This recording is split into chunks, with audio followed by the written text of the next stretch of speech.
Hi guys, the Metal Maniac back again, and in this video I'm going to be doing a review on the album Abigail by King Diamond.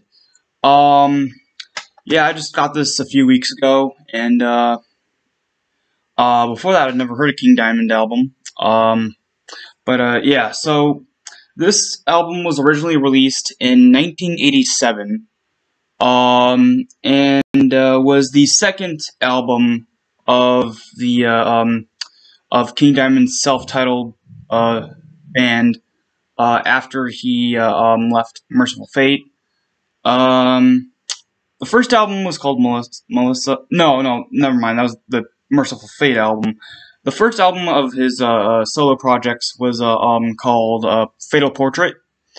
Also, an interesting thing to note about the King Diamond albums compared to the Merciful Fate albums. The King Diamond albums, every single one of them are concept albums, so they all have like a cohesive story throughout each album. But yeah, so this one in particular, of course, the album is called Abigail.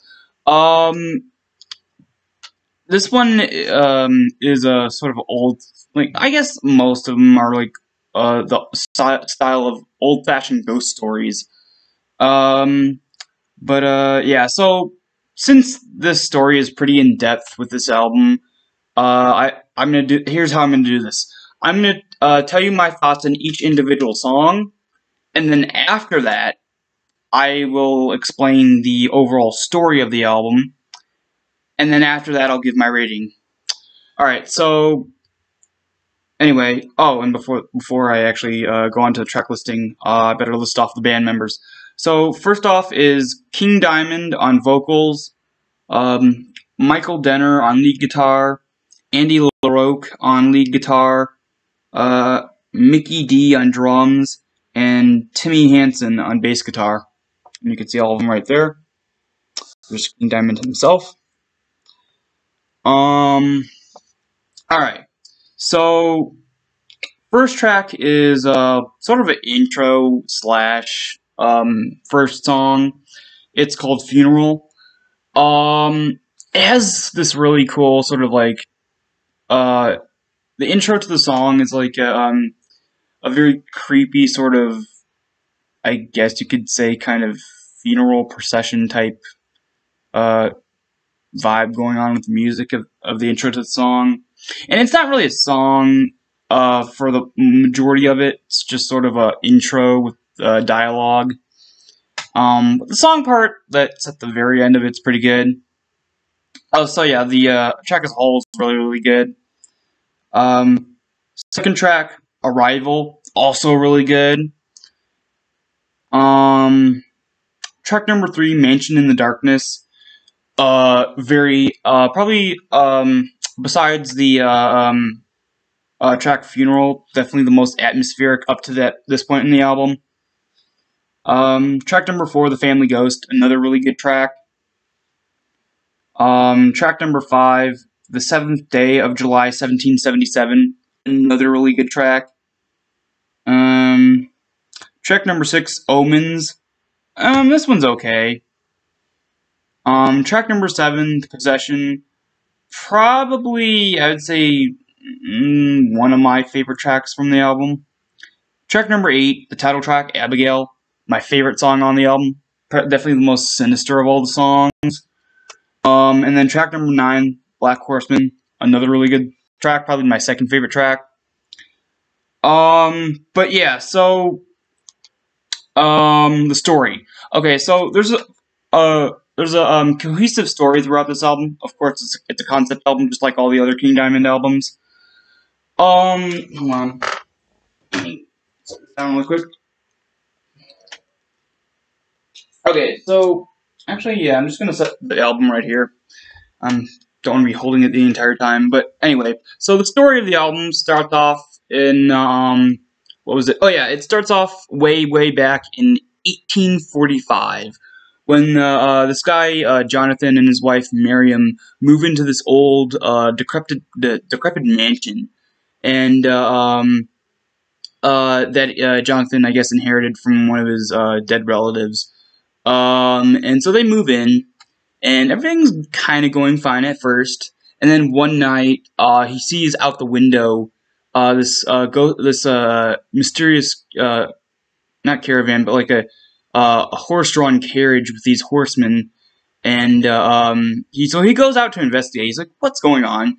So basically, he goes out to investigate, and the horsemen warn him to him and his wife to get out of the house like as soon as possible. Just it's not good. It's a dangerous place.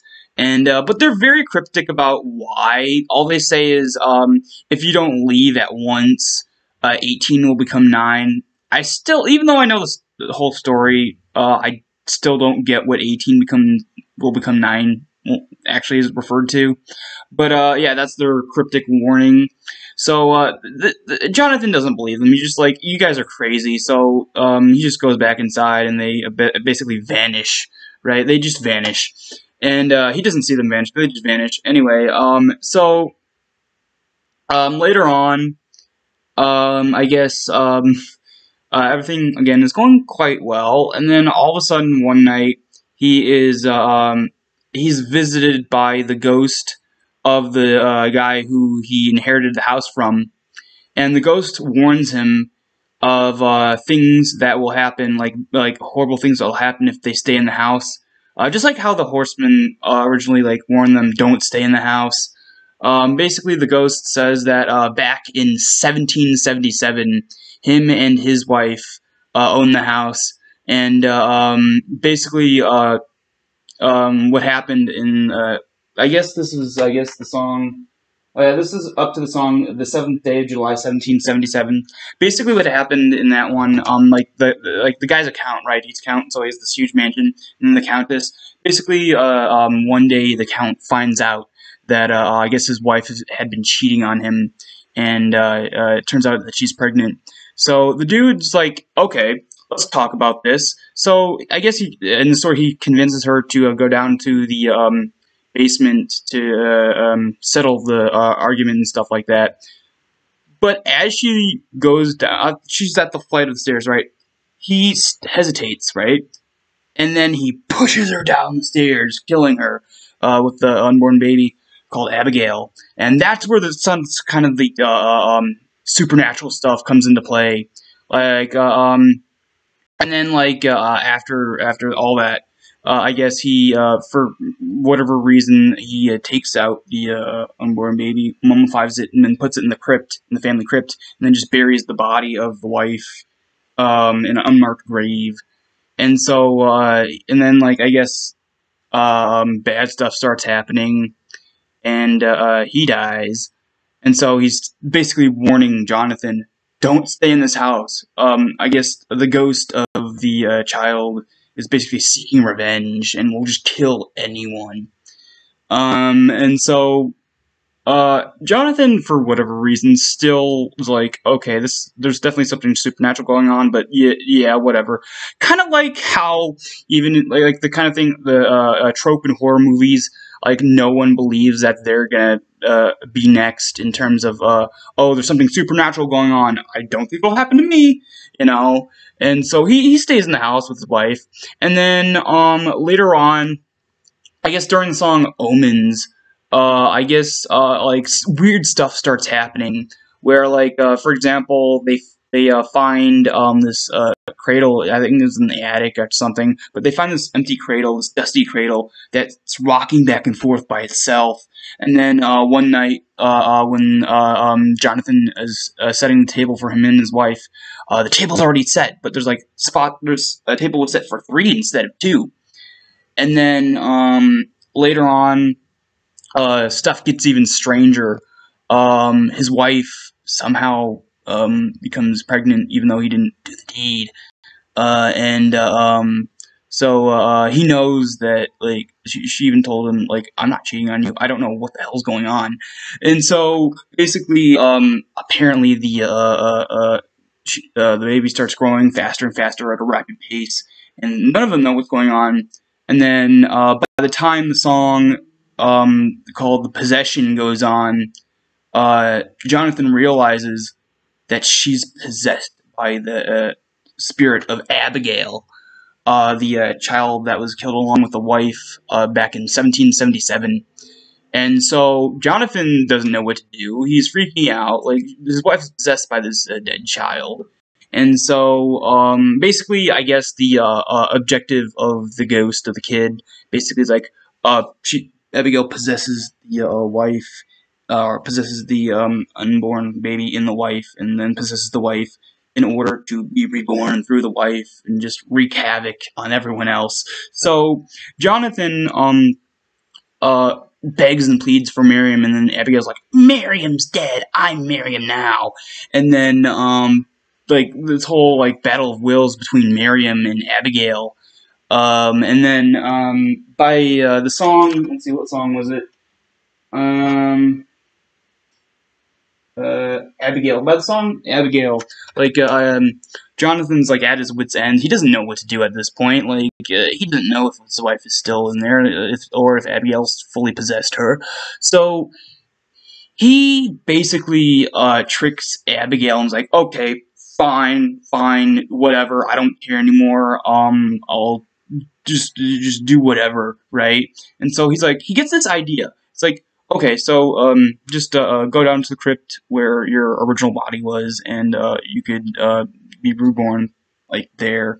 So as Jonathan and his possessed wife, possessed by Abigail, go to the crypt in the basement of the house, his plan is basically to throw his wife down the stairs that's possessed by Abigail, in order to basically, like, the only way he can basically free his wife is to kill her and basically kill the spirit of Abigail so she doesn't have a body to possess anymore. So he tries to do that, but I guess he gets distracted at some point and he gets pushed down the stairs. He dies, and then I guess, like, the wife dies, giving birth to the newly birthed Abigail. And then that all happens, and then when the I guess, like, the mysterious, like, horsemen sense that something has gone terribly wrong, so they go to check it out. And by the time they get there, Abigail has already been, I guess, reborn, and I guess they're like, okay, we need to capture her. So they capture her. They basically capture her. They basically set her in a coffin, right, and then drive, like, silver spikes through her so she can't rise from the grave ever again. And so they put her in a chapel, right? So technically the story's over. Everyone, the two main characters are dead. Abigail's defeated, technically, and then the story ends with that. But here's the thing. Abigail? Is she really defeated?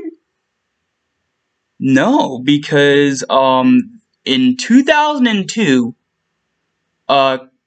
there's the King Diamond album Abigail 2, The Revenge, was released. So I guess the story continues. You know, I guess Abigail wasn't really defeated. So I'm definitely gonna get that album at some point. But yeah, so overall, overall, an amazing concept album. I'd say even like it better than the concept album by Iron Maiden, Seventh Son of Seventh Son. That sort of has a really, like, it has a narrative, but it's sort of broken. It doesn't, like, fit all the time between songs. But every single song on here fits. Like, the story's very consistent, very concise, and just very, like, you know what's going on the entire time. But yeah, it's just a really great concept album. Probably my favorite, like, I guess two favorite things about this album is, again, the story, the interesting ghost story going throughout the entire album, and then the songs themselves. Like, my favorite thing about the songs is, like, they have these very cool sort of melodic sections in the songs, like, not just one melodic section, but many.